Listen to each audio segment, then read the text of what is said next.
Ya, bismillahirrahmanirrahim. Assalamualaikum warahmatullahi wabarakatuh. Ya, apa kabar kalian semua? Kita bertemu lagi di pelajaran fisika. Untuk hari ini, mohon maaf untuk pertemuan sebelumnya kita tidak bisa tatap muka, ya. Jadi untuk pertemuan hari ini baru kita bisa tatap muka. Ya, waktu kemarin saya hanya mengirimkan PowerPoint saja. Jadi kita berkenalan dulu ya. Pertama, nama saya adalah Agung Triwibowo. Di Madrasah Aliyah ini saya mengajar fisika. Jadi nanti untuk fisika kelas 1 dan kelas 2 saya yang mengajar, dan nanti kalian, jika kalian sudah naik kelas 3, akan diajarkan dengan Pak Ibrahim ya. Jadi untuk merefresh materi-materi yang materi pertemuan sebelumnya, saya akan bahas sedikit di sini karena kemarin tidak sempat saya jelaskan, saya hanya ngirim PowerPoint-nya saja. Jadi apa sih itu fisika? Ya, sebelum kita belajar tentang suatu ilmu, kita harus mengenal ilmu itu. Kan ada pepatah tak kenal maka tak sayang. Ya, jadi apa itu fisika? Ya, di sini ada artinya, yaitu fisika yaitu sebuah ilmu pengetahuan di mana di dalamnya mempelajari tentang sifat dan fenomena alam atau gejala alam dan seluruh interaksi yang terjadi di dalamnya. Jadi fisika itu adalah fisik ya. Fisik itu diambil dari bahasa Inggris yang artinya alam. Jadi fisika itu adalah sebuah cabang ilmu pengetahuan yang mempelajari tentang alam, baik itu sifatnya, fenomenanya, atau gejala-gejala dan seluruh interaksi yang terjadi di dalamnya.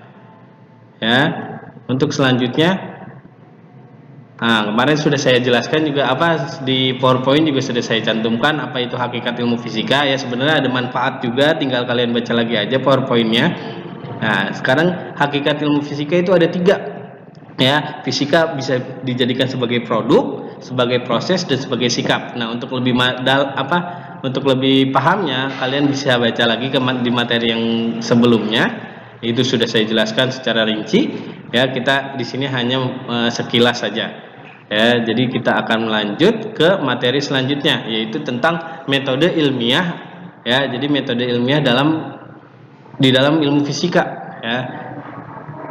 Ya, sebenarnya sebuah ilmu dikatakan sebuah pengetahuan bisa dikatakan sebagai ilmu itu harus melakukan beberapa penelitian ilmiah ya.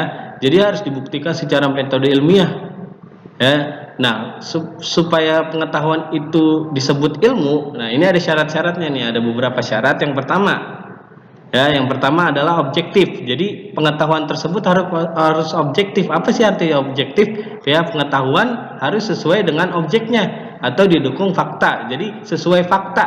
Ya, jadi jika kalian ingin meneliti sesuatu bukan karena seseorang, ya kalau karena seseorang itu berarti subjektif. Ya, jadi kalau objektif itu misalnya kalian ingin meneliti kenapa air kalau dikasih api bisa panas gitu ya. Kalau air dikasih api kita menumpangkan air di atas kompor itu bisa jadi mendidih ya. Itu jadi kalian harus mempelajarinya secara objektif. Jadi secara benda yang ingin kita teliti sesuai faktanya. Yang selanjutnya adalah ada metodenya atau metodik ya. Yaitu pengetahuan itu diperoleh dengan menggunakan cara-cara tertentu yang teratur dan terkontrol. Jadi ada metodenya. Selain objektif harus ada metodik, harus ada metodenya. Kalau tidak ada metodenya, kalian tidak tahu bagaimana ini bisa terjadi, bagaimana ilmu itu pengetahuan itu dikatakan sebagai ilmu. Harus ada metodenya. Ya, yang selanjutnya adalah sistematik. Ya, kalau ada metode pasti dia harus sistematik.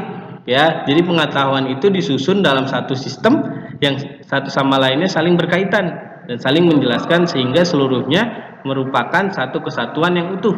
Ya, jadi kalau metodenya dari pertama, misalnya kalian ingin meneliti tentang air mendidih, ya pertama kalian harus ada alat dan bahan misalnya. Itu jadi kalian secara sistematis urut ya, dari yang pertama kalian sediakan apa aja yang perlu kalian sediakan, apa aja yang perlu kalian lakukan harus tersusun secara rapi. Kalau misalnya kalian misalnya langkah pertama, kedua, ketiga, yang ketiga jadi yang pertama jadi yang ketiga, itu tidak akan jadi sebuah penelitian ilmiah atau metode ilmiah Ya, jadi harus sistematis. Sama seperti kalian masak mie, ya nggak mungkin kan kalian rebus bumbunya gitu kan. Yang harus direbus kan mie-nya gitu. Jadi harus secara sistematis. Oke. Yang selanjutnya adalah berlaku umum. Ya, jadi pengetahuan itu harus berlaku umum. Ya, tidak hanya diamati oleh seseorang. Ya, jadi sebuah pengetahuan bisa dikatakan ilmu, bukan hanya kamu saja yang meneliti.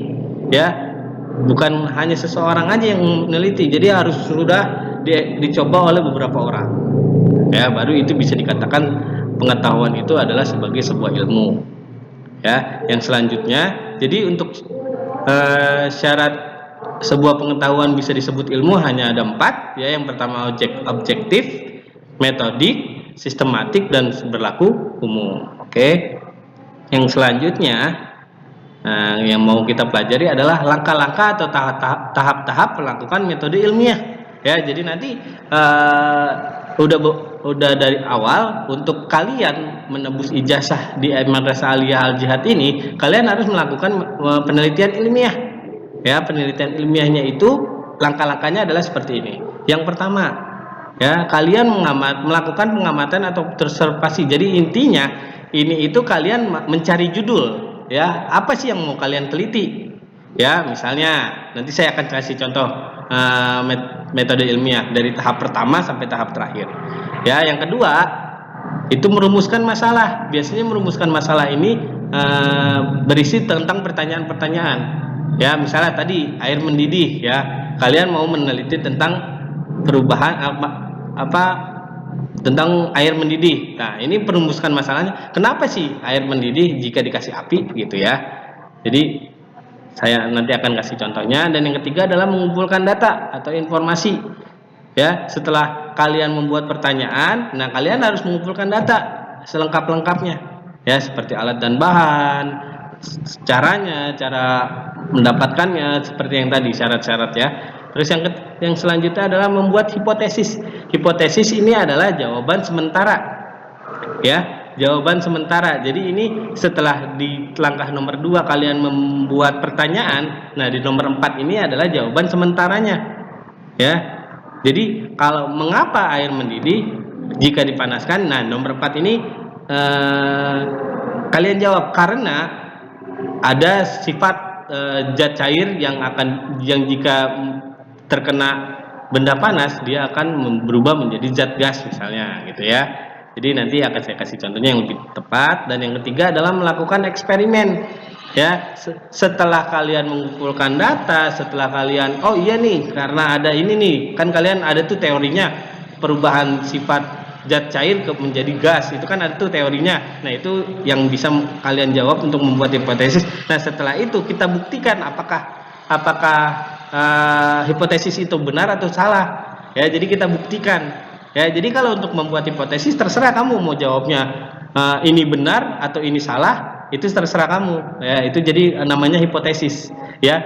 Nah, bagaimana kita tahu ini benar atau enggak? Makanya kita akan melakukan percobaan atau eksperimen. Yang selanjutnya adalah menganalisis data. Ya, setelah kalian melakukan eksperimen, kalian catat tuh datanya. Oh iya, ternyata air dipanaskan sekian menit akan mendidih gitu misalnya. Nah, itu kalian data tuh, kalian tulis data-data yang kalian dapat di eksperimen tersebut. Ya, jadi dianalisis, diperhitungkan. Ya. Nah, yang selanjutnya adalah membuat kesimpulan atau menarik kesimpulan. Nah, dari keseluruhan yang kamu sudah lakukan eksperimen, terus data yang telah kamu hitung, jadi kamu menarik kesimpulan ya. Jadi inilah jawaban yang sebenarnya dari jawaban yang hipotesis yang sebenarnya. Ya, jadi setelah kalian melakukan percobaan ya, jadi hasil akhirnya ada di langkah ketujuh ini, di kesimpulannya. Jadi apakah benar atau tidak, itu dibuktikan di nomor 7. Ya, yang selanjutnya, nah ini saya punya contoh sebuah contoh metode ilmiah, nanti akan saya cantumkan ya. Di sini masalahnya ya, tadi yang pertama kita harus mengamati dan mengobservasi. Yang pertama kita pengaruh kekasaran permukaan bidang terhadap gaya gesek. Ya, ini berarti permukaan yang kasar terhadap gaya gesek. Ya, jadi pengaruhnya apa? Nah, untuk perumusan masalahnya, jadi kan saya bilang tadi perumusan masalah itu dalam bentuk pertanyaan ya. Apakah